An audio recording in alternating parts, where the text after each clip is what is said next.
उत्तर प्रदेश में जब हरिद्वार की ओर जाते हैं दिल्ली से, तब रास्ते में एक स्थान पड़ता है, उसका नाम है देवबंद। उसका मूल नाम तो देवबन है, पर आजकल लोगों ने उसका नाम देवबंद कर दिया है।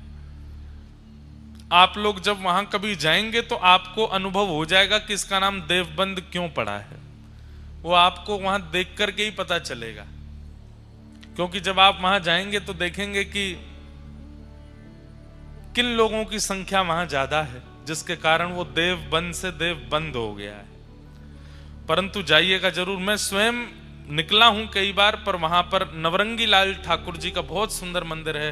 ये मेरी धृष्टता है कि आज तक दर्शन का सौभाग्य नहीं मिला।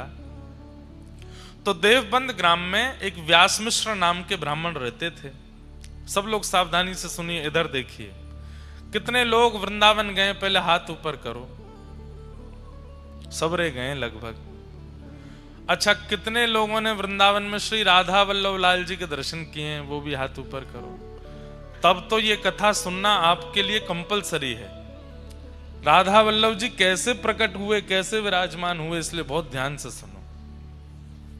तो श्री व्यास मिश्र जी बहुत बड़े ज्योतिष के प्रकांड विद्वान थे, और उनकी पत्नी थी श्री तारा माता जी, तारा मैया। व्यास मिश्र जी एक मुगल राजा के यहां गए और उसके भविष्य की कई बातें उन्होंने बता दी। तो राजा उनको बहुत सम्मान के साथ अपने यहां रखता था, पर तारा मैया थोड़ी व्याकुल रहती थी। क्यों? क्योंकि कोई विशिष्ट संतान की प्राप्ति नहीं हुई। तो व्यास मिश्र जी के एक बड़े भैया थे, वो सन्यासी थे। उनका नाम था नृसिंह आश्रम जी। एक बार वो देवबंद पधारे तो हजारों लोग उनके दर्शन करने के लिए गए, क्योंकि व्यास मिश्र जी के बड़े भैया हैं तो वो भी गए। जब उन्होंने प्रणाम किया तो तारा मैया का मुखमंडल देख करके नृसिंह आश्रम जी बोले कि आपके मुख पर थोड़ी हमको चिंता दिख रही है, क्या बात है, किस बात की चिंता में हो?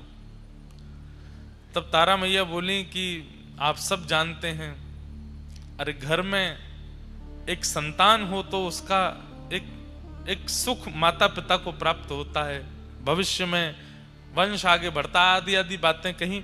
तो श्री नृसिंह आश्रम जी बोले ठाकुर जी पे भरोसा रखो, सब मंगल में होगा। और बाकी अगर तुम चाहती हो कि हम अपने दिव्य दृष्टि से देख के बताएं, तो संभवतः आगे कई वर्षों तक और शायद इस जन्म में आपके यहां संतान नहीं है, पर ठाकुर जी पे विश्वास करो, शायद कुछ मंगल में हो। तो उन्होंने एक ऐसी बात कह दी, तो फिर आप जैसे संतों को प्रणाम करने का फल क्या है? जब सब भाग्य से ही मिल जाना है, सब ठाकुर जी की कृपा से ही मिल जाना है, तो संत महापुरुष जब नगर में आते हैं उनको प्रणाम करने का फल क्या मिलेगा? फिर कभी कभी व्यक्ति अपने जीवन से व्यथित होता है तो कुछ इस प्रकार के शब्दों का प्रयोग कर देता है। नृसिंह आश्रम जी को थोड़ी ये बात जमी नहीं, और उन्होंने कहा कि अगर मैंने अभी भी कहा कि तुम्हारे भाग्य में होगा या भगवान कृपा करेंगे तो मिलेगा, तो कहीं ना कहीं किसी एक जीव के चित्त में अविश्वास हो जाएगा। अब तो संत दर्शन और संत कृपा का फल क्या होता है ये प्रत्यक्ष दिखाना पड़ेगा। और नृसिंह आश्रम जी ने तुरंत ठाकुर जी को प्रणाम किया, बोले भगवान कृपा करो, आपके प्रति इनका विश्वास दृढ़ हो, इसके लिए इनके घर एक संतान जरूर होनी चाहिए। तुरंत उनके ध्यान में भगवान की मधुर वंशी दिखाई देने लगी, वेणु जी का दर्शन होने लगा। वेणु का दर्शन करते ही नृसिंह आश्रम जी समझ गए, ठाकुर जी कह रहे हैं भगवान का प्रत्येक श्रृंगार, मुकुट, कुंडल, वस्त्र, पीतांबरी, माला, सबने अवतार लिया है ठाकुर जी के रूप का आस्वादन करने के लिए। हमारे रामानु संप्रदाय में एक आचार्य चरण हुए, अभी पिछली कथा में उनका चरित्र सुना रहा था मैं। वो भगवान के, उनका नाम था श्री कुलशेखर जी। कहते हैं उनके चरित्र में आता, कुलशेखर जी कौन थे? बोले भगवान की कौस्तुभ मणि के अवतार। भगवान की एक एक वस्तु अवतार धारण करती है। इसलिए जब भी हमारे ठाकुर जी का श्रृंगार अनवसर किया जाता है तो प्रत्येक श्रृंगार को प्रणाम करके रखते हैं। क्यों? क्योंकि ये सब कोई धागे नहीं है, मोती नहीं है, आभूषण नहीं है, वो रत्न नहीं है, कोई आचार्य चरण ही श्रृंगार बन के ठाकुर जी के कंठ में विराजमान हुए। इसलिए ठाकुर जी के संबंध की हर वस्तु को प्रणाम करके सम्मान के साथ उसको विराजमान। हमारे पुष्टि मार्ग में ठाकुर जी की गादी नहीं बोलते, गादी जी। झारी नहीं बोलते, झारी जी। मुकुट नहीं बोलते, मुकुट जी। वंशी नहीं बोलते, वंशी जी। सब में जी शब्द का प्रयोग क्यों करते हैं? वो सम्मान क्यों देते हैं? अरे भाई वो सामान्य नहीं है। निकुंज नायक भगवान के अधर पर विराजमान है, वो वंशी है? नहीं, वंशी जी, वेणु जी, वेत्र जी, सब में जी का प्रयोग करते हैं। तो भगवान की वंशी जब उनको दिखी तो वो समझ गए कि ठाकुर जी संकेत कर रहे हैं कि हमारी वंशी अवतार धारण करेगी और इन्हीं के आएंगे। जा करके कह दिया, बोले कि तारा अब तुम चिंता मत करो, तुम्हारे घर एक दिव्य बालक जन्म लेगा। और मैं संकेत रूप से बता दूं, भगवान के निज परिकर का ही कोई तुम्हारे यहां जन्म लेगा। और बस प्रतीक्षा प्रारंभ हुई, गर्भ धारण हुआ। और गर्भ धारण करते ही, माताएं बहनें थोड़ा ध्यान से सुने, गर्भ धारण के काल में जो 9 महीने का काल है, उन काल में कैसा चिंतन बनता है, कैसे विचार आते हैं, कैसी भाषा हो जाती है, कैसा स्वभाव हो जाता है, उससे बालक के स्वभाव और बालक के विचारों का पूर्ण पता चल जाता है। अगर माता थोड़ी चिड़चिड़ी हो रही है, माता जी को थोड़ा गुस्सा ज्यादा आ रहा है, माता को थोड़ा सा जो है व्यवहार विचारों में परिवर्तन आ गया है, अकेले बैठे बैठे विचारों में कुछ दूषित भावनाएं आ रही हैं, तो संभवतः आपको सत्संग ज्यादा करना चाहिए, क्योंकि वो बालक फिर वैसा ही बन जाएगा। तारा मैया के चरित्र में आता है कि जिस दिन से गर्भ में वंशी अवतार धारण करके आई हैं, उस दिन से ही आज तक वृंदावन नहीं गई दर्शन करने, लेकिन जब सोती हैं तो यमुना जी दिखाई देती हैं, जब सोती हैं तो वृंदा तुलसी दिखाई देती हैं, जब सोती हैं तो गिरिराज पर्वत का दर्शन होता है, जब शयन करती हैं तो ठाकुर जी की मधुर वंशी सुनाई देती है, जब सोती हैं तो मधुर चंदन की सुगंधी आती है। अच्छा, लगभग समस्त दिव्य आचार्यों के चरित्र में आपको यह बात मिल जाएगी कि जन्म से पूर्व उनकी मैया की स्थिति ऐसी होंगी। चैतन्य महाप्रभु, वो तो भगवान ही, राधा कृष्ण तनु ही एक भय, तो चैतन्य महाप्रभु प्रकट भय। उनकी माता जी के प्रसंग में भी यही आता है। वो जब नदी स्नान करने के लिए जाती थी, तो ध्यान से सुनिएगा, श्रीमद चैतन्य महाप्रभु की मैया जब नदी स्नान करने के लिए जाती मायापुर में, नदिया में, तो कम से कम 2 गांव दूर एक महापुरुष नदी में नित्य तुलसी अर्पण करते थे। तो वो नदी बहती थी ऐसे, लेकिन वो तुलसियां जाती थी उल्टी, और जैसे ही वो मैया आकर के नदी में स्नान करती, वो तुलसियां जाकर के जैसी मैया भीतर प्रवेश करती, उनके गर्भ के चारों ओर तुलसी भ्रमण करने लगती। वो देख करके वो आश्चर्यचकित हो जाती, ये पुष्प तुलसी मेरे गर्भ की परिक्रमा क्यों करते हैं? जब किसी दिव्य वैष्णव भक्त या दिव्य बालक का अवतरण होने वाला होता है, उसके प्रसव काल में ही मैया को अनुभव हो जाता है कि वो कैसा है। तारा मैया उठ जाती हैं और व्यास मिश्र जी से कहती हैं, मुझे यमुना जी का दर्शन होता है, मुझे मधुर वृक्षों के दर्शन होते हैं, गिरिराज जी का, मैं तो कभी व्रज गई नहीं, फिर मुझे व्रज का स्मरण क्यों होता है? और स्मरण ही नहीं होता, व्याकुलता होती है, चित्त में विरह होता है कि मुझे कोई लेकर के वृंदावन चले और मैं वृंदावन जाऊं। व्यास मिश्र जी, आप कुछ योजना बनाइए ना, मुझे लेकर के वृंदावन चलिए।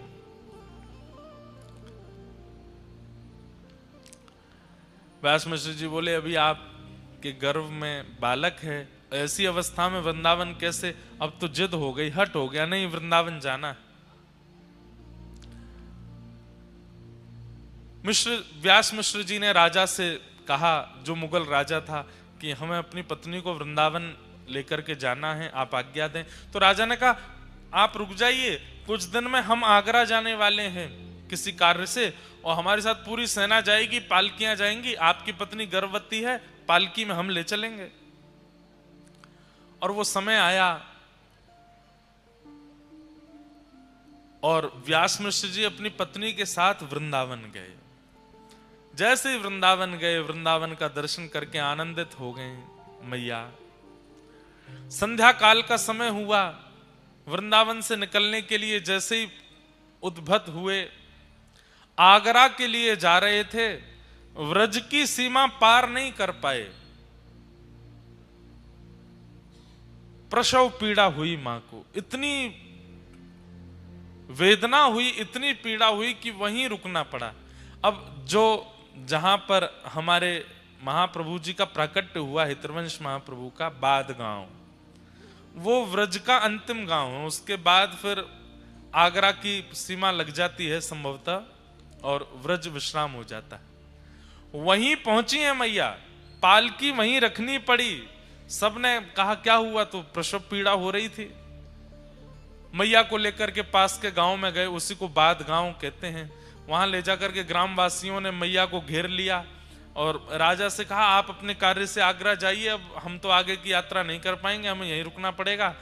ठाकुर जी ने कैसी योजना बनाई कि आचार्य चरण का प्रादुर्भाव ब्रज से बाहर ना हो, व्रज में ही हो जाए। और पावन तिथि आई और बाद गांव में श्री ठाकुर जी के वंशी के अवतार हितवंश महाप्रभु का प्रादुर्भाव हुआ, प्राकट्य हुआ। नाम उनका हरिवंश रखा गया, हरिवंश बालक। अच्छा, नाम भी हरिवंश क्यों रखा गया? हरिवंश इसलिए रखा गया क्योंकि इनका वंश आगे बढ़ नहीं रहा था। व्यास मिश्र जी का वंश आगे बढ़ नहीं रहा था, लेकिन इनके बड़े भैया ने कहा कि हरि तुम्हारा वंश बढ़ाएंगे आगे, तुम्हारा वंश आगे है नहीं। ज्योतिष शास्त्र के अनुसार और तुम्हारे माथे की रेखा से तुम्हारा वंश आगे बढ़ने वाला नहीं है, पर हरि तुम्हारा वंश आगे बढ़ाएंगे, इसलिए इसी संबंध से अपने बालक का नाम रखना। तो उन्होंने नाम ही बालक का रखा हरिवंश, श्री हरिवंश, बालक हरिवंश। हरिवंश बालक का जन्म हुआ, भगवान के वंशी के अवतार। बंधुओं, ठाकुर जी के वंशी के अवतार श्री हितवंश महाप्रभु और किशोरी जी के वंशी के अवतार श्री वंशी अली जी महाराज, जिनका प्राकट्य दिल्ली में हुआ। उनका चरित्र भी हमने सुनाया है।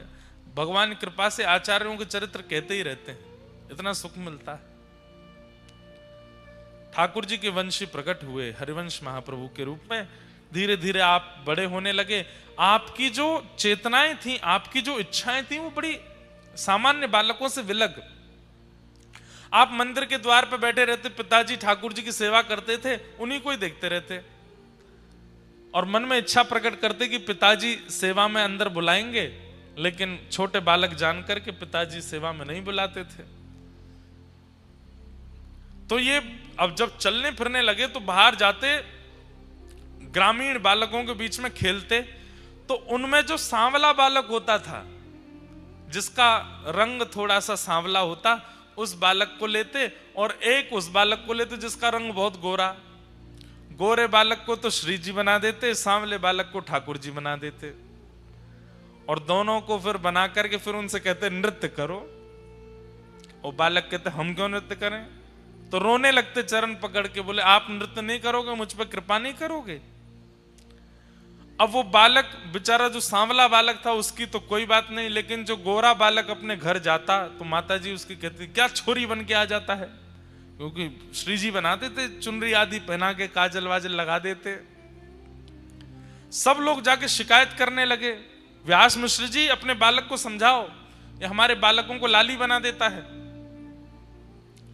माता पिता समझाते, तुम क्यों करते हो ऐसा? कुछ नहीं बोलते। अब कैसे बताएं अपने हृदय की बात कि मैं वंशी हूं, मैं तो नित्य प्रिया प्रियतम का ही दर्शन करता हूं। बालकों को अब खेलने के लिए प्रतिबंधित कर दिया कि तुम हरिवंश के पास नहीं जाओगे। तो आप मन में विचार करते, अब सेवा कैसे करूं? पिताजी मंदिर में नहीं जाने देते, बालक खेलने नहीं आते, तो आप वन में जाते और युगल वृक्षों को ढूंढते, 2 वृक्ष अगल बगल में हों। सोचिए, प्राण बसते हैं वैष्णवों की सेवा में, सेवा के बिना रह नहीं पाते ठाकुर जी के। युगल वृक्ष जैसे ही देखते तो तुरंत जाते और एक वृक्ष को ठाकुर जी बना देते, एक वृक्ष को श्री जी बना देते और उन्हीं की परिक्रमा करते, उन्हीं का भोग लगाते, उन्हीं का श्रृंगार करते, युगल वृक्ष की सेवा करते। बंधुओं, सेवा ठाकुर जी स्वीकार करते हैं, इसका प्रमाण क्या था कि पिताजी ने 56 भोग धरे हैं मंदिर के ठाकुर जी के आगे, और 56 भोग धरने के बाद जैसे ही पर्दा किया, यहां हरिवंश बालक बाहर जाते और बाहर ठाकुर जी को जाकर के फल का भोग पधराते। यहां पिताजी जैसे ही आके पर्दा हटाते, 56 भोग अंतर ध्यान हो जाते, फल प्रकट हो जाते मंदिर के ठाकुर जी के सामने। क्यों? ठाकुर जी वो पाते जो हरिवंश बालक पवाता था। ऐसी आपकी सेवा स्थिति होने लगी। एक दिन आप इतने व्याकुल हो गए, बोले नाथ मुझे प्राप्त नहीं होगे, मुझे मिलोगे नहीं। तभी ठाकुर जी ने स्वप्न आदेश किया कि तुम्हारे घर के पीछे कुआं है, उसमें हमारा स्वरूप है, जाओ ले लो। नींद से उठते ही दौड़े और दौड़ करके कुआं में ही कूद गए। सब लोगों ने देखा, पीछे पीछे दौड़े, हरिवंश बालक कुआं में गिर गए, हरिवंश बालक कुआं में गिर गए। दौड़ करके जाकर के देखा तो उस कुएं में जल नहीं था, लेकिन जैसे ही सबने झांक करके देखा, श्री नवरंगी लाल ठाकुर जी आज भी देवबंद में विराजमान हैं, उनको हृदय से लगाए श्री हरिवंश बालक बैठे हैं। और जिस कुएं का जल सूख गया था, अपने आप उसमें जल आ गया और वो जल की परत ठोस हो गई और हरिवंश बालक को लेकर के ऊपर की ओर आ रही थी। ये दृश्य देख करके सब गांववासी चौंक गए और श्री नवरंगी लाल जी विराजमान हुए। बोलो राधा नवरंगी लाल की। इनका विवाह हो गया और रुक्मणी बाई जी के साथ में इनका विवाह हुआ, जिनसे प्रथम पुत्र हुए जिनका नाम हुआ श्री वनचंद्र जी। हम लोग गा रहे थे जय जय राधा वल्लभ श्री हरिवंश श्री वृंदावन श्री वनचंद्र। इनके प्रथम पुत्र श्री वनचंद्र जी रुक्मणी बाई से जन्मे और अब दोनों ही ऐसे एक जैसे हो गए। दोनों पति पत्नी मिलकर के ठाकुर जी की सेवा करने लगे। कुछ समय व्यतीत हो जाने के बाद, मैं सूक्ष्म में ही सुना रहा हूं, बहुत बड़ा चरित्र, 3 दिन लगते हैं बोलने में।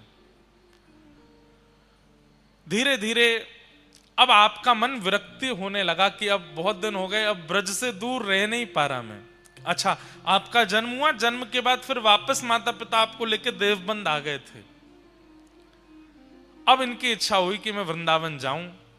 तब किशोरी जी ने इनको स्वप्नादेश किया कि अब आप वृंदावन जाओ, सब छोड़ करके वृंदावन जाओ।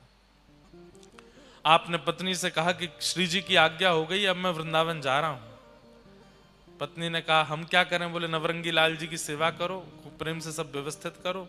आप जैसे ही निकले घर से वृंदावन की ओर, तो रास्ते में एक गांव पड़ा जिसका नाम था चित्थावल। वहां आप रात्रि शयन के लिए रुके तो आपको पता चला कि यहां तो एक दिव्य ठाकुर जी के युगल स्वरूप की सेवा होती है। और आप जैसे ही दर्शन करने के लिए गए तो चित्थावल में जो युगल सरकार विराजमान थे वही थे श्री राधा वल्लभ लाल, श्री राधा वल्लभ लाल जी। ये व्रज से दूर है चित्थावल, वहीं देवबंद के आसपास है। आत्मदेव नाम के ब्राह्मण रहते थे। उन आत्मदेव ब्राह्मण ने शंकर जी की आराधना की। सब लोग इधर देखो, ध्यान से सुनो। और शंकर जी की इतनी आराधना की कि शंकर जी प्रसन्न होकर प्रकट हो गए और प्रकट होकर के बोले वरदान मांगो, क्या चाहिए? तो आत्मदेव जी बोले आपके हृदय को जो सबसे प्रिय लगता हो वो मुझे दे दो। शंकर जी बोले ये क्या मांग लिया आपने? बोले अब तो वही चाहिए जो आपके हृदय को सबसे प्रिय है। तो महादेव श्वेतद्वीप गए और जिन ठाकुर जी की सेवा स्वयं महादेव अपने हाथ से करते हैं उन श्री राधा वल्लभ लाल जी को ला करके आत्मदेव को प्रदान किया। ये राधा वल्लभ जी कौन है? महादेव के ठाकुर जी हैं। इसलिए हम कभी कभी कहते हैं कि महादेव के मंदिर में जाओ, हमारे सोमनाथ महादेव के पास जाओ और जाकर के पहले खूब कह दो ओम नमः शिवाय, खूब कह दो नमः पार्वती पतये हर हर महादेव, खूब जो शिव जी की आराधना करते हो जिस प्रकार से सब कह लो, अपनी पहले पूरे मन की सारी इच्छाएं कर लो। लौटते समय हमारी कही एक बात मान लो, जब आप मंदिर से दर्शन करके लौटो तो अंतिम बार जब देख रहे हो वापस निकलने से पहले, तब एक बार कह दो बोलो श्री राधा वल्लभ लाल की। महादेव प्रसन्न हो जाते हैं। क्यों? उनकी सेवा के ठाकुर जी हैं राधा वल्लभ जी। कथा आती है कि एक बार नारद जी और गरुड़ जी दोनों को अपने ऊपर अभिमान हो गया कि हमसे बड़ा कोई भक्त नहीं है। तो ठाकुर जी ने आज्ञा की कि चलिए एक काम कीजिए। बोले क्या? श्वेत द्वीप घूम के आओ। 7 द्वीप है ना, हम लोग जिस द्वीप में रहते हैं उसको जम्बू द्वीप कहते हैं, ऐसे एक श्वेत द्वीप है। श्वेत द्वीप जाओ और वहां के भक्तों का दर्शन करके आओ। तो श्वेत द्वीप जब नारद जी और गरुड़ जी पहुंचे तो वहां इन्होंने क्या देखा? राधा वल्लभ लाल जी मंदिर में विराजमान हैं, देवादिदेव महादेव सुंदर आरती उतार रहे हैं, घंटे घड़ियाल बजा रहे हैं। कार्तिकेय जी और श्री गणपति जी सुंदर भोग सामग्री उठा उठा करके ला रहे हैं, राधा वल्लभ जी के सन्मुख पधरा रहे हैं। पार्वती जी सुंदर सामग्री सिद्ध कर रही हैं और लाखों की तादाद में वैष्णव खड़े होकर के राधा वल्लभ जी का दर्शन कर रहे हैं। महादेव मुख्य पुजारी बन करके राधा वल्लभ जी की सेवा कर रहे हैं श्वेत द्वीप में। दूर खड़े होकर के नारद जी और गरुड़ जी इसका दर्शन कर रहे थे। जैसे ही आरती पूरी हुई, आरती के बाद कपाट बंद हुए। कपाट बंद होते ही जितने दर्शनार्थी थे सब मूर्छित होकर गिर पड़े। केवल 2 खड़े रह गए। कौन? नारद जी और गरुड़ जी। अब ये दोनों एक दूसरे को चेहरा देखें, ये क्या हुआ? ये सब एक साथ मूर्छित हो गए। सबके पास जाकर के श्वास देखी, नब्ज देखी तो सबके प्राण जा चुके हैं। तो घबरा गए नारद जी, बोले ये क्या हो गया? थोड़ी देर में शंकर जी फिर आए और फिर से जैसे ही कपाट खोले, कपाट खुलते सब पुनः जीवित होके खड़े हो गए। नारद जी ने जाके शंकर जी को प्रणाम करके कहा, भगवान ये कैसी लीला? बोले भैया किसी के प्राण अन्न में बसते हैं, किसी के धन में बसते हैं, किसी की वायु में बसते हैं, किसी के जल में बसते हैं। श्वेत द्वीप के दर्शनार्थियों के प्राण राधा वल्लभ जी में बसते हैं। जब राधा वल्लभ जी सामने होते हैं तो ये जीवित रहते हैं और जैसे ही राधा वल्लभ जी के दर्शन अनवसर होते हैं इनके प्राण निकल जाते हैं।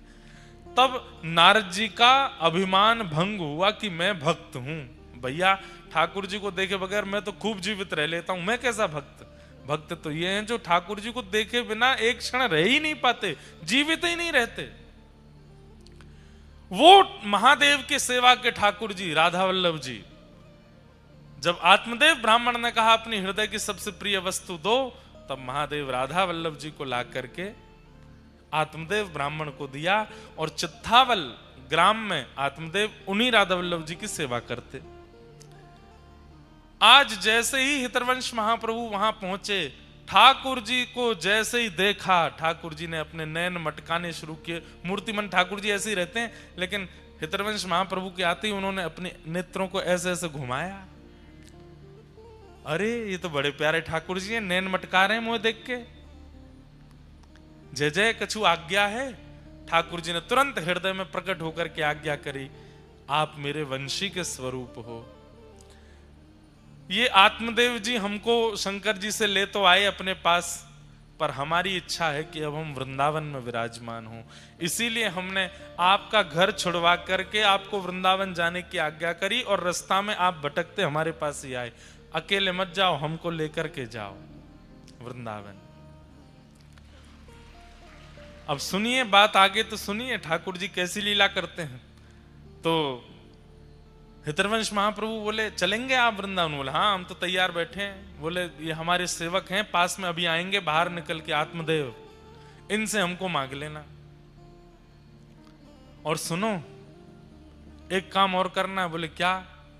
इनकी 2 बेटियां, उन दोनों से ब्याह और कर लेना। बोले कि मैं तो विवाहित हूं और अपनी पत्नी आदि सबको छोड़ छाड़ के आया हूं। ठाकुर जी बोले हमारी आज्ञा है, माननी तो पड़ेगी। वृंदावन में तुम हमको विराजमान कर दो कि ब्रह्मा सेवा कौन विस्तार करेगा? और ये आत्मदेव जी ऐसे नहीं देंगे हमको, इनकी पुत्रियों से विवाह करना पड़ेगा। तो इतना कह ही रहे थे, इतने में ही आत्मदेव जी आ गए। ठाकुर जी पुनः खड़े हो गए ऐसे। आत्मदेव जी आकर के बोले कहिए भगवान, बड़ी कृपा, आप पधारे। अच्छा, ठाकुर जी भी एक साथ 2 रोल कर लेते हैं। यहां हितरवंश महाप्रभु से क्या कह रहे हैं कि आत्मदेव जी आए, उनसे हमको मांग करके ले जाना, इनकी बेटियों से ब्याह कर लेना। और वहां भीतर आत्मदेव के सामने भी प्रकट हो गए और उनसे कह रहे हैं सुनो, अब हमारी व्रज जाने की इच्छा है, बाहर एक सेवक आए हितरवंश महाप्रभु, इनको हमें प्रदान कर दो। आत्मदेव जी बोले मैं आपके बिना कैसे रहूंगा? ठाकुर जी बोले हम प्रकट होकर दर्शन दे रहे हैं ना, ये दर्शन तुम्हारी स्थिति में सदा रहेंगे। आत्मदेव जी बोले एक और प्रार्थना सुन लीजिए। बोले क्या? मैं आप चले जाएंगे तो मेरी जीविका कैसे चलेगी? मंदिर से ही मेरा घर चलता है, मेरी 2 बेटियां हैं, बेटियों का पिता हूं, कैसे निर्वन, इनका ब्याह आदि करना है, सब कैसे होगा? ठाकुर जी बोले वही तो व्यवस्था हमने कर दी है, बाहर जो आए हैं उनसे अपनी दोनों बेटियों का ब्याह कर दो, और ब्याह करने के बाद भाई बाहर कहीं ब्याह करोगे तो दहेज मांगेंगे, तुमको देना पड़ेगा, इनको दहेज रूप में हमको दे देना, हमको दहेज में दे दो। कैसे ठाकुर जी की लीला, दोनों जगह आज्ञा कर दी। यहां आत्मदेव जी गए, यहां से हरिवंश महाप्रभु बोले हमको आपसे एक जरूरी बात करनी है। आत्मदेव जी बोले हमको भी बहुत जरूरी बात करनी है। बोले पहले आप बताओ। बोले नहीं पहले आप बताओ। नहीं मुझे तो ठाकुर जी ने आज्ञा करी वो बताना है। हाँ तो मुझे भी तो ठाकुर जी ने आज्ञा करी है, मुझे भी वही बताना है। हरिवंश जी बोले तो पहले मैं ही कह दूं? बोले हाँ कह दो। वो ठाकुर जी ने आज्ञा करी है कि राधा वल्लभ लाल जी को वृंदावन जाना है, आप इनको हमें प्रदान कर दो। आत्मदेव जी बोले ये तो हो गई एक आज्ञा, दूसरी आज्ञा क्या करी? हरिवंश महाप्रभु बोले आपको कैसे पता कि दूसरी आज्ञा भी है? बोले क्योंकि यही डिट्टो आज्ञा हमको भी करी है। तो बोले अच्छा तो दूसरी आज्ञा आप बता दो। बोले दूसरी आज्ञा ये करी है ना कि हमारी बेटियों से ब्याह कर लो। हाँ यही बोले हैं। और बोले फिर ये भी बोले हैं कि दहेज में हमको दे दो। कैसे ठाकुर जी हैं, अद्भुत लीला करते। महाप्रभु जी ने दोनों कन्याओं से विवाह कर लिया। उनके नाम कृष्णदासी और मनोहारी दासी, उन दोनों से विवाह किया और दहेज में मिले श्री राधा वल्लभ लाल जी। आप लोग जब वृंदावन प्रकट जो भजन है वृंदावन प्यारो वृंदावन, उसकी वीडियो देखेंगे, उसमें सूक्ष्म सूक्ष्म आचार्यों के चरित्र दिखाए हैं। उसमें जब आप देखोगे तो आप राधा वल्लभ जी का प्रसंग देखना, आज देखना जाके, कैसे महाप्रभु जी विराजमान होते हैं। अभी जब बधाई पद गावे उस समय अगर कैमरा वाले भैया दिखा देंगे, उसमें जब पद गवे तब वृंदावन प्रकट पद में से वीडियो निकाल के राधा वल्लभ जी के प्राकट्य की, तो बहुत सुंदर वीडियो है। ठाकुर जी बढ़िया बैलगाड़ी में विराजमान भये, दोनों कृष्णदासी और मनोहारी दासी दोनों पत्नियों को विराजमान करके हितरवंश महाप्रभु राधा वल्लभ जी को लेकर के, और इतना ही नहीं खूब धन धान्य दिया, खूब संपत्ति प्रदान की। लाल जी जा रहे हैं वृंदावन, खूब बढ़िया ठाट से विराजेंगे। श्री हितरवंश महाप्रभु ठाकुर जी को लेकर के पहले वृंदावन पधारे, वृंदावन की सीमा पे ही रुक गए। वृंदावन बंधुओं, उस काल में जब राधा वल्लभ लाल जी विराजे थे, उस काल में भय का केंद्र था। क्या था? दिल्ली से आगरा जाने वाले लोग वृंदावन से सोचते थे दिन ही दिन में निकल लो, शाम नहीं होनी चाहिए। क्यों? बड़े बड़े चोर डकैत आदि आदि सब रहते थे वृंदावन। और एक और बात, आगरा से दिल्ली और दिल्ली से भी आगे तक बड़े बड़े जहाज यमुना जी में चलते थे, खूब विशाल स्वरूप था यमुना जी का। तो खूब बड़े बड़े व्यापारियों का व्यापार जहाज के द्वारा, आपके गुजरात में है ना मुंद्रा पोर्ट है और भी हैं। उस समय पर वृंदावन भी एक पोर्ट था, बहुत बड़ी यमुना जी थी, तो जहाज जाते थे बड़े बड़े। और वृंदावन में जो जहाज तनिक रुक जाता था उसको लूट लिया जाता था, ऐसी स्थिति थी वृंदावन की जब राधा वल्लभ जी पधारे। उस काल में श्री हितरवंश महाप्रभु पधारे और आपने आकर के मन में विचार किया कि अब ठाकुर जी को कहां विराजमान करें। तब आप पूरे वृंदावन में घूमे और सब जगह ढूंढते ढूंढते ढूंढते तभी पहुंचे ऊंची ठौर, एक ऊंचा सा टीला था। और यहां के जो वृक्ष वल्लरियां थी वो सामान्य नहीं थी। कैसी थी? वो स्थिर नहीं रहती। जैसे वृक्ष क्या स्थिर रहता है, आपको हटाना पड़ता है, लेकिन जैसे ही आप आगे चलो वृक्ष अपने आप हट रहे हैं, अपने आप रास्ता दे रहे हैं, अपने आप छाया बना रहे हैं। ऐसे मूवेबल वृक्ष थे ऊंची ठौर के। जब हितरवंश महाप्रभु ने उन वृक्षों के कुंजों को देखा, बोले ये बढ़िया जगह, उसी का नाम रखा मदन टेर। और श्री राधा वल्लभ लाल जी को लेकर के श्री हितरवंश महाप्रभु जी ने आज ही के दिन वहां विराजमान किया। बोलो राधा वल्लभ लाल की। एफ ले लो। और जब प्रथम बार श्री हितरवंश महाप्रभु का चरित्र कहा था, तब ठाकुर जी श्री राधा वल्लभ लाल जी के विराजमान के लिए ये एक बधाई प्रकट करके गाई थी। वही बधाई आज गा देते हैं। आप सब लोग भी खूब भाव से राधा वल्लभ लाल जी को प्रणाम करना।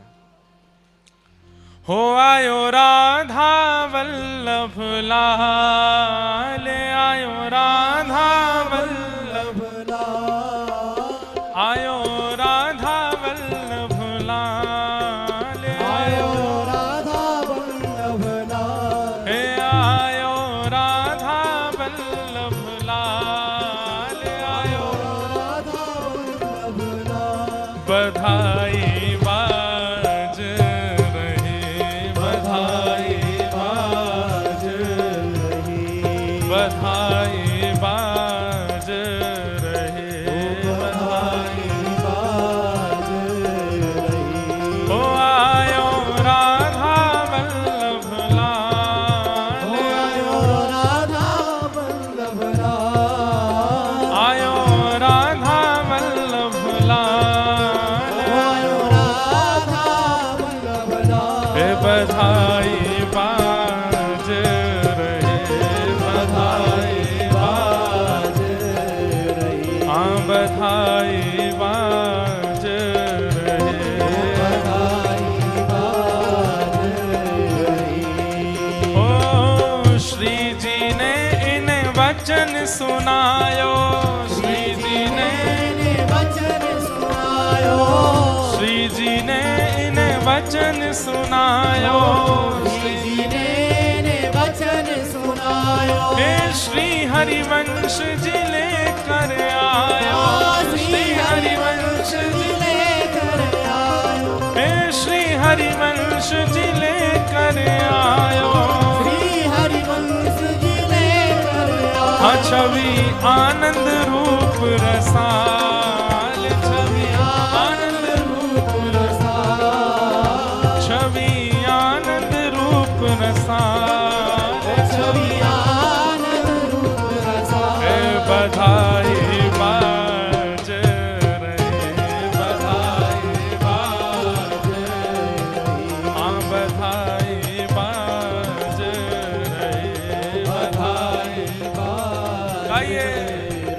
ओ आयो राधा वल्लभ लाल, आयो राधा वल्लभ लाल, हे आयो राधा वल्लभ लाल, ओ आयो राधा वल्लभ लाल। हे बधाई बाज रहे, बधाई बाज रही, बधाई बाज रहे, बधाई बाज।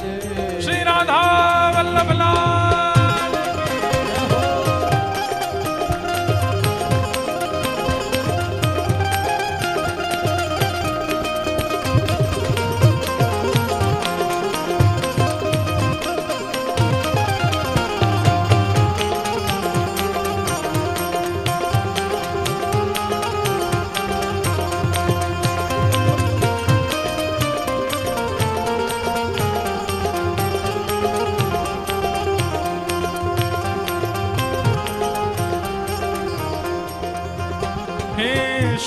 हरिवंश जी नाचे गावे, श्री हरिवंश जी नाचे गावे, श्री हरिवंश जी नाचे गावे, श्री हरिवंश जी नाचे गावे।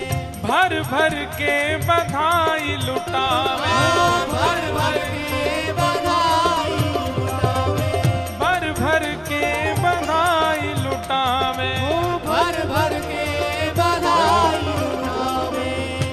आज मेरे मन में सुबह ही पता चली मुकू, अगर कल भी दिमाग में आगे हो तो कि आज राधा वल्लभ जी को प्राकट्य दिवस है तो हम आज खूब सुंदर बधाई उत्सव करते, पर कोई बात नहीं, कल कथा में ठाकुर जी का प्राकट्य होना ही है, तो आज की भी बधाई, कल डबल बधाई मिलेगी आपको।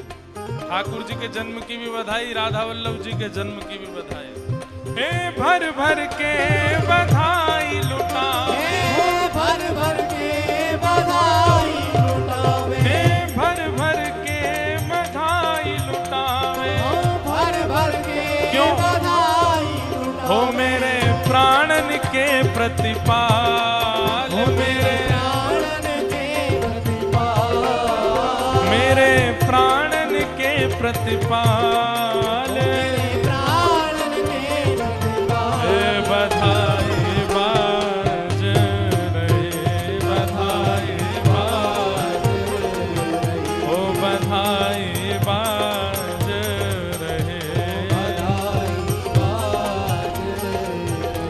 हो आयो राधा वल्लभ लाल, आयो राधा वल्लभ लाल, हे आयो राधा वल्लभ लाल, आयो राधा वल्लभ लाल। हे बधाई बाज रहे, बधाई बाज रहे, ओ बधाई बाज रहे,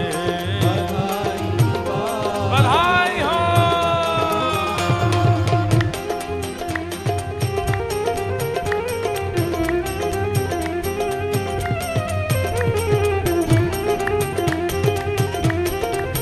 श्री राधा वल्लभ लाल की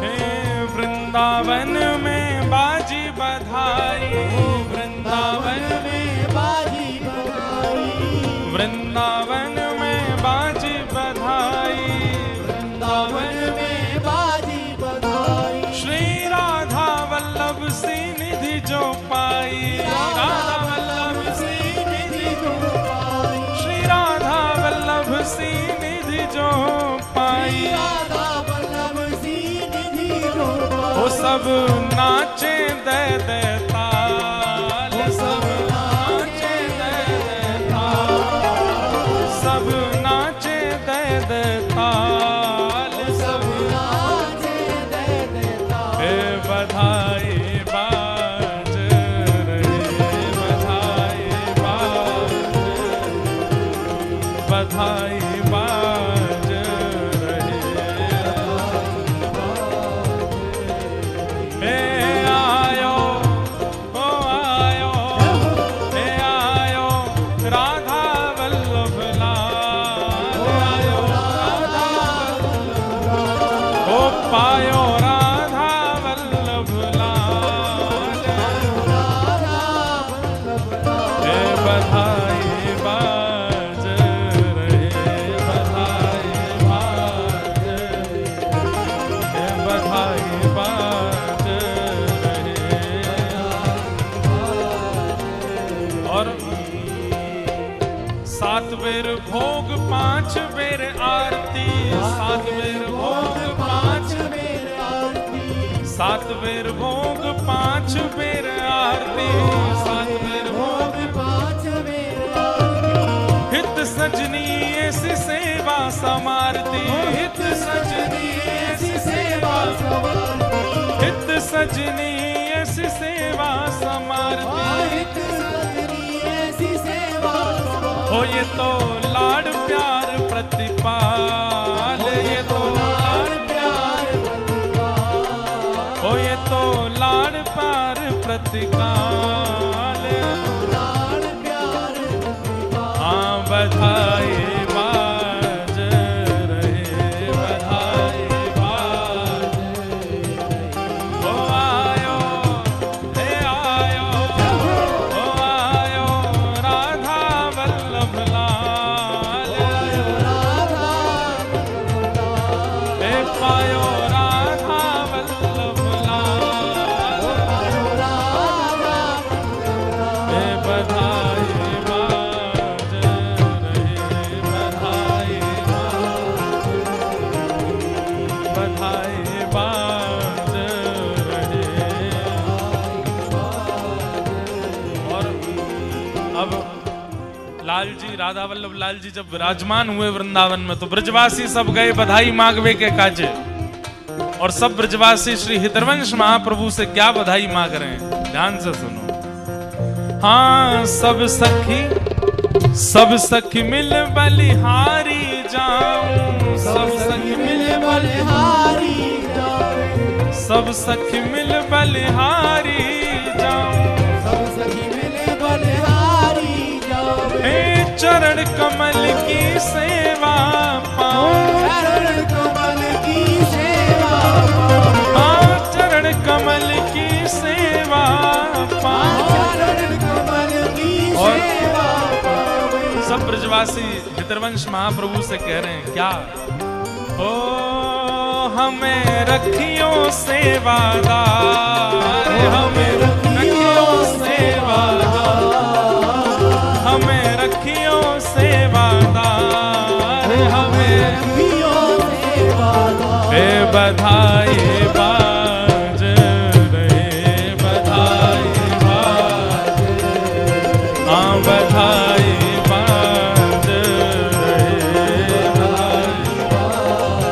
आओ हाँ आयो, ओ आयो, ओ आयो राधा वल्लभ लाल, आयो राधा वल्लभ लाल, ओ आयो राधा वल्लभ लाल, आयो राधा वल्लभ लाल। हे बधाई बाज रहे, बधाई बाज, बधाई बाज रहे, बधाई। जय जय राधा वल्लभ श्री हरिवंश, राधा वल्लभ श्री हरिवंश, जय जय राधा वल्लभ श्री हरिवंश, राधा वल्लभ श्री हरिवंश। ओ जय जय राधा वल्लभ लाल, जय जय हे आयो राधा वल्लभ लाल, आयो हे बधाई बाज रहे, बधाई बाज, बधाई बाज रहे, बधाई बाज। जय जय श्री राधे, जय जय श्री राधे, जय जय श्री राधे, श्री राधा वल्लभ लाल की।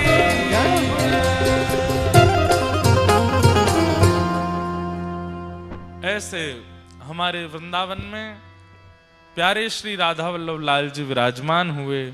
आज के उनके पाटोत्सव की पुनः पुनः आप सबको बधाई हो, बधाई बधाई हो, बधाई बधाई हो, बधाई। खूब खूब सबको बधाई। ऐसे प्यारे लाल जी को हम प्रणाम करते हैं। अद्भुत हैं राधा वल्लभ लाल जी, नित्य ब्याहुला होते हैं लाल जी के, नित्य ब्याह करते हैं ठाकुर जी। ऐसे सुंदर सेवा को हम प्रणाम करते हैं। आज के कथा क्रम प्रसंग में प्रवेश करते हैं। कल भागवत जी का मंगलाचरण हम लोग श्रवण कर रहे थे। अब आगे के क्रमों में प्रवेश करते हैं। 88,000 सौनकादि ऋषियों ने कुछ प्रश्न किए। इन्हीं प्रश्नों का उत्तर श्री सूत जी महाराज देते हैं और इन्हीं उत्तरों में अब कथा सुनाते हैं। प्रसंग सुनाते हुए भागवत जी की रचना क्यों हुई, कैसे हुई, यह प्रसंग प्रारंभ हुआ। और श्री सूत जी महाराज श्रवण कराते हुए कहते हैं कि भैया, इदं भागवतं नाम पुराणं ब्रह्म संहितं उत्तम श्लोक चरितं चकार भगवान ऋषि।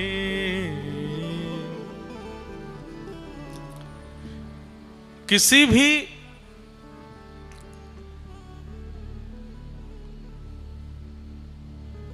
देव दुर्लभ वस्तु का प्रादुर्भाव सामान्यतया नहीं होता, उसकी पृष्ठभूमि अद्भुत रही होती है। वेदव्यास जी महाराज अब तक 18 उपपुराण और 17 महापुराण लिख चुके हैं, वेदों की रचना कर चुके हैं, महाभारत के निर्माण कर चुके हैं, मीमांसाओं का प्रादुर्भाव कर चुके हैं। पर इतना सब कुछ किस लिए लिख रहे हैं? मानवों के कल्याण के लिए। पर इतना सब कुछ लिखने के बाद भी चित्त को शांति नहीं मिली। क्यों नहीं मिली शांति? जब मानव कल्याण में इतना कुछ कर चुके हैं तो थोड़ा तो संतोष चित्त में होना चाहिए कि मैंने कुछ भला किया।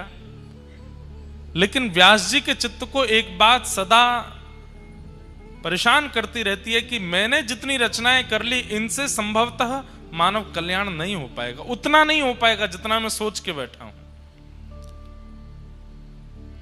रचनाकार को पता होता है कि मेरी रचना में कितनी सामर्थ्य है और कितनी योग्यता है।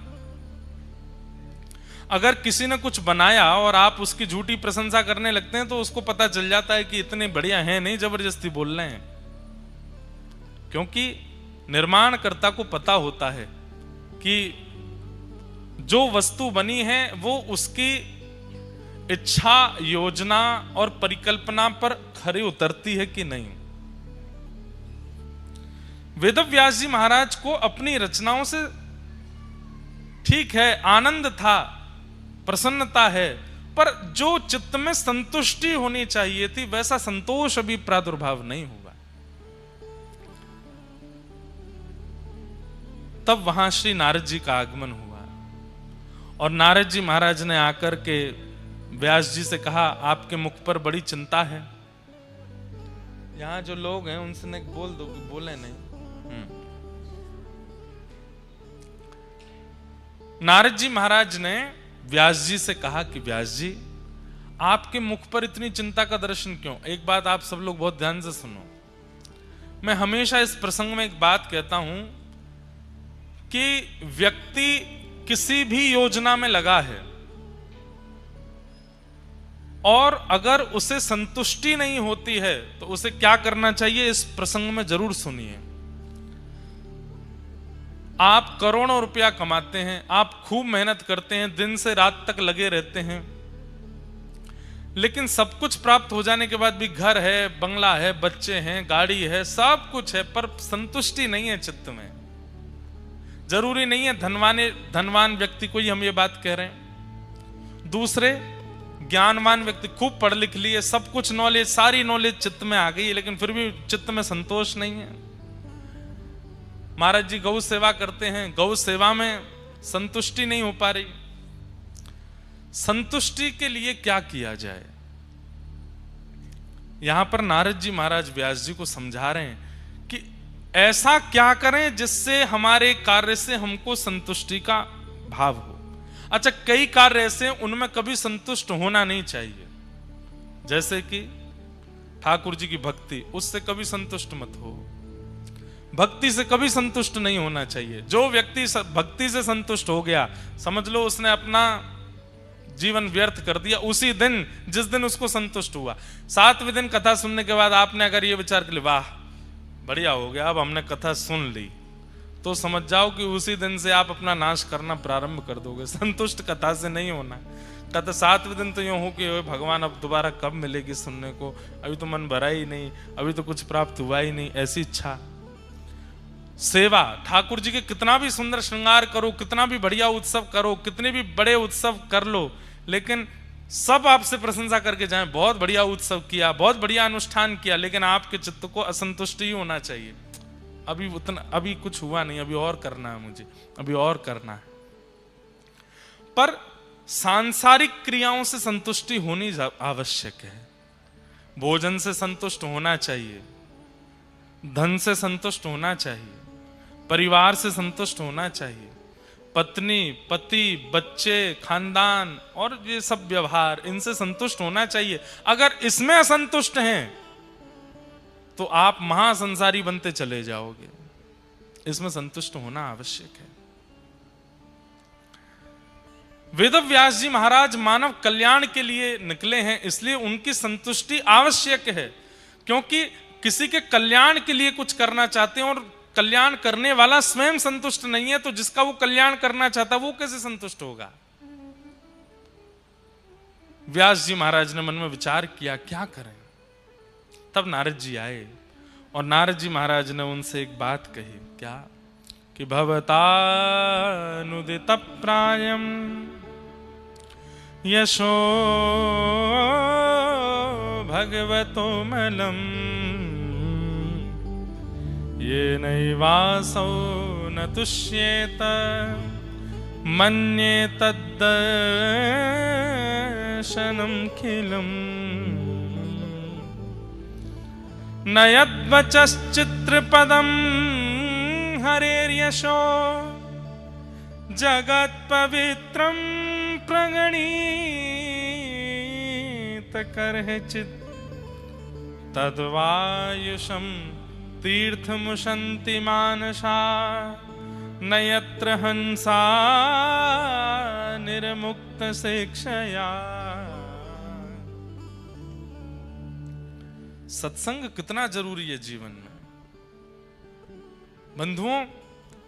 अगर बन सके ना, हर दिन अपने कार्य के बीच में, अपनी पढ़ाई के बीच में, अपनी कमाई के बीच में कहीं भी एक किसी सज्जन व्यक्ति से जरूर मिला करो। और नहीं मिल सकते, नहीं इतनी व्यवस्था ऊंझा में नहीं आ रहे जा रहे, कोई सज्जन व्यक्ति नहीं मिलते, सत्संग नहीं हो पाता, फोन है सबके पास, उस पर कोई कथा सुन लो, 15-20 मिनट कुछ भी सुन लो। और एक बात आपको बताएं, मन में प्रश्न धारण करो, मुझे इसका समाधान चाहिए और ये समाधान मुझे मिले, इस भाव से मैं कोई सत्संग श्रवण करने के लिए YouTube खोलो और विशेष आचार्य चरण जो जिनकी कथाएं, जिनके सत्संग प्रवचन अद्भुत होते हैं, खोलो और कोई भी रैंडमली स्क्रॉल करके एक खोल करके 20 मिनट सुनिएगा। आपके संशय का समाधान निश्चित मिल जाएगा। रैंडमली कहीं भी खोल लीजिए। सत्संग की ऐसी, इतना वर्सेटाइल होता है सत्संग कि आपके मन में जिज्ञासा जो होगी उसका प्रत्युत्तर कहीं ना कहीं आचार्य चरण दे ही देंगे।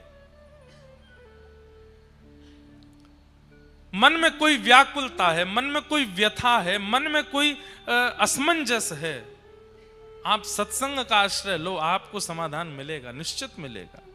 अरे हम तो सामान्य जीव हैं, देवताओं को समाधान मिल जाता है, ऋषियों को समाधान मिल जाता है, गंधर्वों को समाधान मिल जाता है, हमें नहीं मिलेगा। वेद व्यास जी महाराज से नारद जी कहते हैं, व्यास जी आपने जितनी भी रचनाएं की हैं, रचनाओं की संख्या तो बहुत है, क्वांटिटी तो बहुत है, क्वालिटी नहीं है। ऐसा नहीं है कि क्वालिटी नहीं है, पर क्वालिटी में भी, आज हम आपकी फैक्ट्री में घूम रहे थे, वहां पर भी कितने बढ़िया चीज क्वालिटी के बारे में लिखी थी। आपको पता है, हम लोग जो खाते हैं, बाजार से जो वस्तु मिलती है, उसकी भी क्वालिटीज अलग अलग होती हैं। विदेश की क्वालिटी अलग होती है, स्वदेश की क्वालिटी अलग होती है, परदेश की अलग। अब चाय जो होती है, चाय पीते हैं कई लोग, तो चाय के बगान में एक बार गया तो नहीं हूं मैं, एक व्यक्ति से मिला था, वो बता रहे थे महाराज जी आपके इतने नंबर की चाय हम लेके आए। मैंने कि इतने नंबर? वो बोले नंबर होते हैं चायों में, तो प्रथम श्रेणी का जो सबसे बढ़िया वाली होती है वो विदेश जाती है। मैंने कहा अच्छा, और मध्यम वाली? बोले मध्यम वाली जो होती है वो अपने प्रयोग में आ रहती है, हमारे घर वालों के रिश्तेदारों के प्रयोग में। और मैंने कि सबसे थर्ड नंबर वाली? बोले वो सब जगह दुकानों पे जाती है। मैंने वाह भाई, सब जगह क्वालिटीज होती हैं। बोले आपने जो ग्रंथ लिखे हैं ये भी प्रथम द्वितीय तृतीय 3 श्रेणियां हैं। आपने जो ग्रंथ लिखे हैं, जितना भी रचना आपने की है, वो अभी प्रथम श्रेणी की नहीं की है। बोले मतलब द्वितीय श्रेणी के लोग, सामान्य श्रेणी के लोगों का उद्धार इससे हो जाएगा, पर प्रथम श्रेणी के लोगों का नहीं हो पाएगा। क्यों?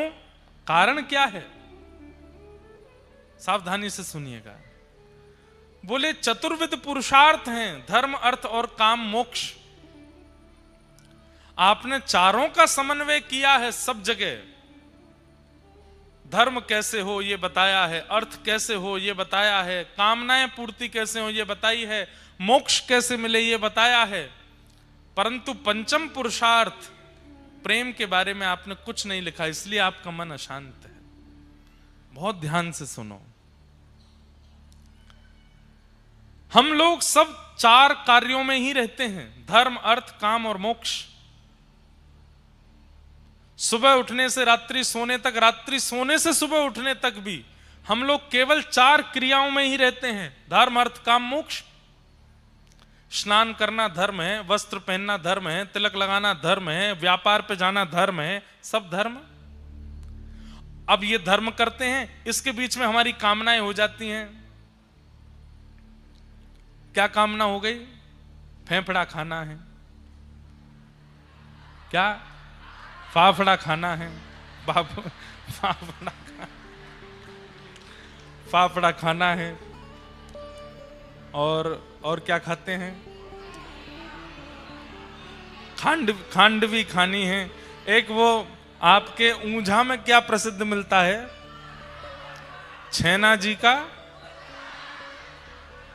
नहीं एक मिनट रुको, छैना जी का क्या? गोटा। भाई देखो, हमारे गुजराती भाई बहन आप सब लोग बहुत अच्छे हो। उत्तर भारत में अगर किसी को हंसी नहीं आ रही हो तो गुजराती व्यंजनों के नाम बोलने लग जाओ, वो अपने आप हंस जाएगा। छैना जी का गोटा। अब ऐसा लगता है कि कोई गोटी है उसको तल देते होंगे, गोटा बन जाता होगा। छैना जी का गोटा।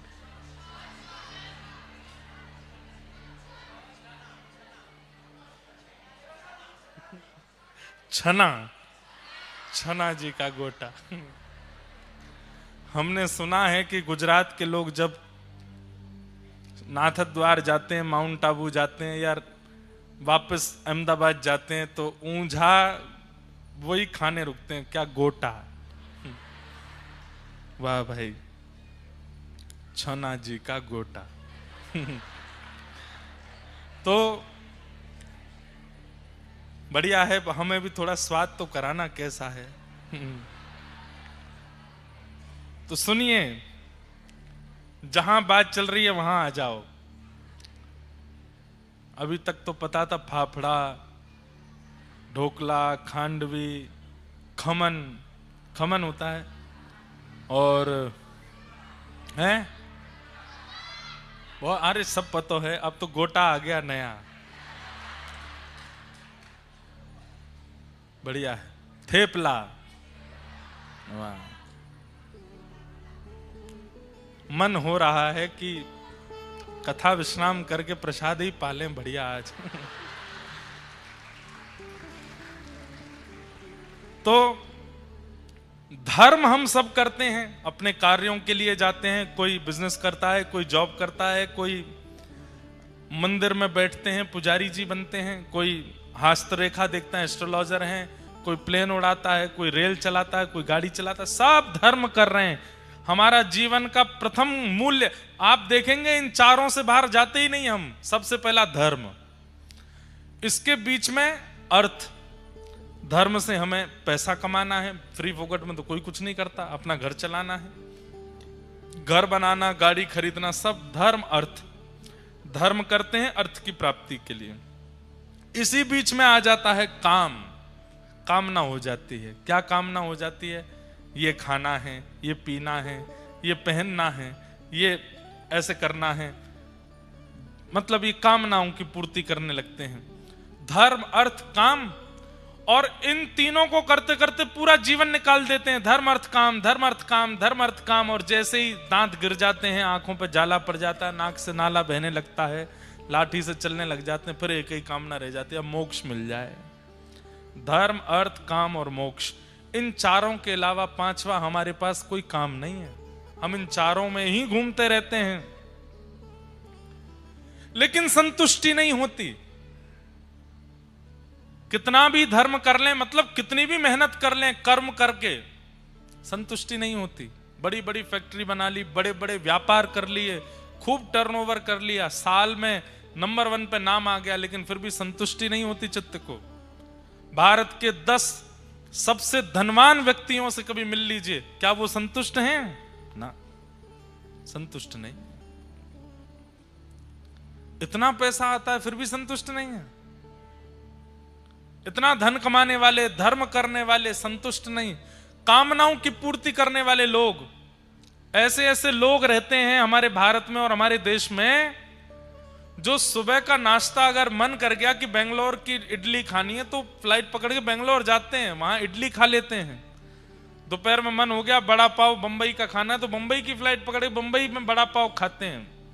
रात्रि में मन हो गया दुबई में जाके भोजन करना है, तो दुबई पहुंच के भोजन करते हैं, रात्रि का सो जाते हैं। ऐसे ऐसे शौकीन लोग भी हैं, पर उनसे जाके पूछिए संतुष्ट है?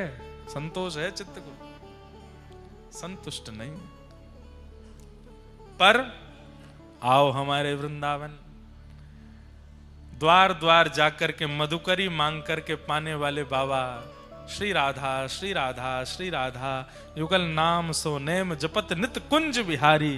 कुंज बिहारी श्री हरदास नाम जप करवे वाले बाबान से कहो, बाबा रूखी रोटी पाओ, छिलका वाली दाल से भोजन करो, कभी कछु नाम ले, चंदन लगाओ, रज में लोटे रहो, संतुष्ट हो। बोले हम ते बड़ो संतुष्ट कोई नहीं, हमसे बड़ो आनंद में कोई नहीं, हम ते ज्यादा सुखी कोई नहीं, हम ते ज्यादा प्रसन्न कोई नहीं, हमसे ज्यादा सुख में कोई नहीं है। अरे आपके पैरों की एड़ियां फट गई परिक्रमा करते करते, शरीर की स्थिति ऐसी जर्जर होती जा रही है, बाबा फिर भी कह रहे हो संतोष है? बोले क्यों? हाँ हम बहुत संतुष्ट हैं, बहुत संतुष्ट हैं। वास्तव में बंधुओं, इंद्रियों को जागृत करने वाला असंतुष्ट हो जाता है, और इंद्रियों की इच्छाओं को सूक्ष्म कर देने वाला परम संतुष्ट हो जाता है, परम संतोषी हो जाता है। पर यहां पर नारद जी की मानो तो नारद जी क्या कह रहे हैं? केवल कोरा धर्म करे, कोरा अर्थ कमावे, कोरा कामनाओं की पूर्ति करे और कोरी मोक्ष की प्राप्ति करना चाहता हो, ऐसा व्यक्ति सदैव असंतुष्ट रहेगा। तो बोले कोरे की जगह क्या करे?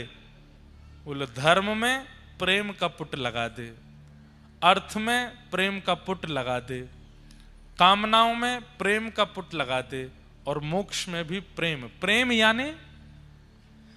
यानी वह प्रेम नहीं जिसे हम आप सोचते हैं, वो प्यार वाला प्रेम नहीं।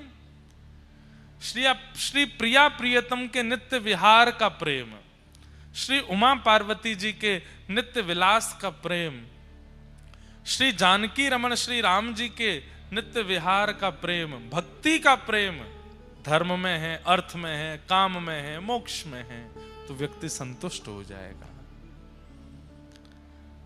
आप धन क्यों कमाते हैं? परिश्रम क्यों करते हैं? कामनाओं की पूर्ति क्यों करते हैं, मोक्ष क्यों चाहते हैं? सब जगह अपनी चिंता है। मुझे धन कमाना है, मुझे अपनी कामनाओं की पूर्ति करनी है, मुझे अपने आप को मोक्ष दिलाना है, इसलिए आप असंतुष्ट रहते हैं। सब जगह पर केवल ठाकुर जी विराजमान हो जाएं। धन क्यों कमाना है? इतना धन कमानो है कि महाराज घर भी चल जाए, खूब सुंदर कथा भी है जाए, वृंदावन में जाके बिहारी जी को बंगला भी बन जाए,